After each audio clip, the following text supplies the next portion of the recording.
conspiracy. I have not gone that far, Your Honor. I just predicated my question on your admission to the question, to the clarificatory questions made by the Honorable Senator a while ago, that the 8 or the other members conspired with the Chief Justice that enabled the Chief Justice to issue this alleged questionable restraining order. So the question, Mr. President, I understand therefore that the question is hypothetical.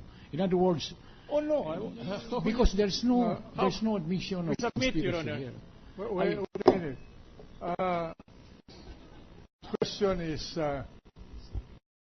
the counsel for the member of the prosecution asserted that the respondent conspired with other members of the court to issue the TRO. Is that that question. Yes, I'm No, sorry, Your Honor. Yes, Your Honor. Now by the Honorable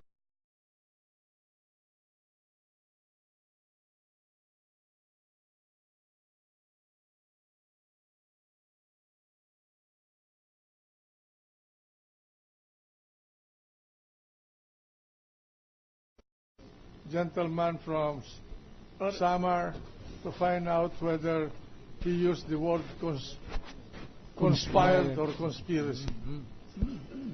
So in order to be fair, all these things are recorded. So I'll just withdraw the question, if the court so allows, Your Honor, so that we can move a little further. I'll reform the question. all right, All right. you will Now- withdraw and reform your question. Yes, Your Honor. Now, there is also mentioned in here that the actuation of the Honorable Justice Corona was in order to give the former president the opportunity to escape prosecution. That's in the article, Article 7. Do you subscribe to that, to this statement appearing in here? Or you have doubts also? I subscribe All right. to that allegation. All right.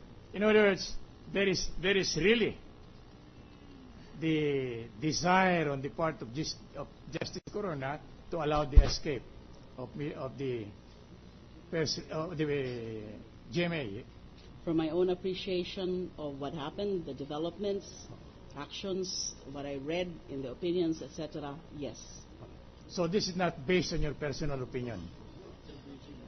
My own observations based on, again, as I said, my appreciation of the attendant facts and circumstances based on the pleadings, the orders, the disclosures, revelations in the dissenting opinion. But and Your Honors, also because, well, when in fact, in the issuance itself of the TRO, so it was November 15, and then we were given only very limited period to file a comment, only in 3 days, due on November 18, and then they set the oral arguments for November 22. That's not common, sir. Normally, the respondents are given a period of 10 days to file a comment, and then after which, if the court so desires, we'll set the case So for whenever- oral arguments.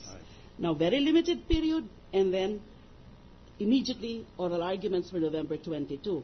Now, if they intended to get the comment from us just in 3 days, and they intended to hear us out in that oral arguments on November 22, why issue the TRO So on that- November 15? So that is your conclusion, Yes, Your on the Honor. basis, according to you, of the documents you have read. Documents and my understanding, and I'm a Would you, student of law. would you say that there was conspiracy among the members of the Supreme Court that enables the grant of the restraining order? Conspiracy is a positive act, and the liability of one is the liability of all. That's why I asked this question. Why is the impeachment complaint only gravitate or centers on the Chief Justice, excluding the other conspirators? Because You have Mr. evidence? Mr. President, Yes. I object to the question as argumentative. No, let the Secretary of Justice answer. It's not argumentative. It's just asking whether she knows, as a matter of fact, that there was conspiracy. If the question is demanding for a categorical answer on my part, Certainly yes. conspiracy Yes. based, well, the conspiracy because they issued the questionable TRO. Well, the Chief Justice is only one vote, of course, when it comes to decisions. But there are other things, there are other functions and duties and powers of the Chief Justice But as that- primus inter pares. But that's not my question to you, Madam Secretary. My question to you is, this restraining order could not have come into effect were it not for the fact that a majority of the court en banc decided to grant the same. Am I right? Yes, Your Honor. All right. It could not have been possible by the signature merely of Chief Justice Corona, is it not? Yes, Your Honor. All right. And since the actual result is there was a restraining order issued by the court, the responsibility is supposed to be shouldered by all the signatories to that resolution granting the restraining order. Or you have a different view? If we talk only about the voting and the position with respect to the propriety of the TRO, with 8 of them concurring that TRO at the time was proper in their view, or that's their position as the majority, then yes. Thank you. I noticed that you have laid very heavy an emphasis on the dissenting opinion. Is this your ordinary approach to cases that you have been handling? Because sir. my opinion is what controls is the majority decision. Yes, Your Honor. No, sir, that's not my usual appreciation. This is a special one only. Well, because of the peculiar circumstances. And there is no other case which you have treated in the same manner, where you laid heavy an emphasis on the dissenting opinion. There may have been a few. But when I you was cannot still, recall anymore. No more. When I was still a practitioner, Thank you. I believe that the dissenting opinions I'll request permission, Your Honor, to be allowed had to more merit. It's already 6 o'clock. I do not want to tax. What is your pleasure? Your Honor, please. You- I am sorry. What is the pleasure of the defense counsel? I request, Your Honor, that I be allowed to continue with my cross Yes. in tomorrow's hearing because of time. Is there any And objection? besides, the Secretary had been on the witness stand for almost 2 hours. No objection from the prosecution. Request granted. Thank you, Mr. President. And, Therefore, we will continue May we with the... respectfully request the Honorable Chief Justice, Secretary of Justice of the Republic to No vacancy yet in the office of the Chief Justice. yes, Mr. President. come back tomorrow to answer questions from the defense.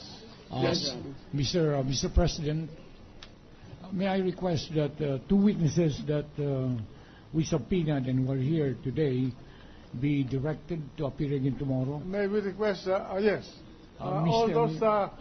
those witnesses that were subpoenaed upon request of the prosecution to testify today and who are not able to testify are ordered to come back tomorrow at 2 o'clock in the afternoon when we continue with the trial of this impeachment case. Yes, Mr. President, and we will continue tomorrow with the cross-examination by the defense, and then thereafter a number of members of the court would like to ask questions, particularly Senator Ping Lacson, Senator Pimentel, Senator Estrada, Mr. President. All So right. with that, Mr. President, may I ask the Sergeant at Arms to make an announcement? The Sergeant at Arms will now make the announcement. Please all rise. All persons are commanded to remain in their places until the Senate President and the Senators have left the session hall. Majority Floor Leader. Mr. President, I move to adjourn until 2 o'clock in the afternoon of Thursday, February 23, 2012. Is there any objection? The chair hears none. The trial is hereby adjourned until 2 p.m. of Thursday, February 23, 2012.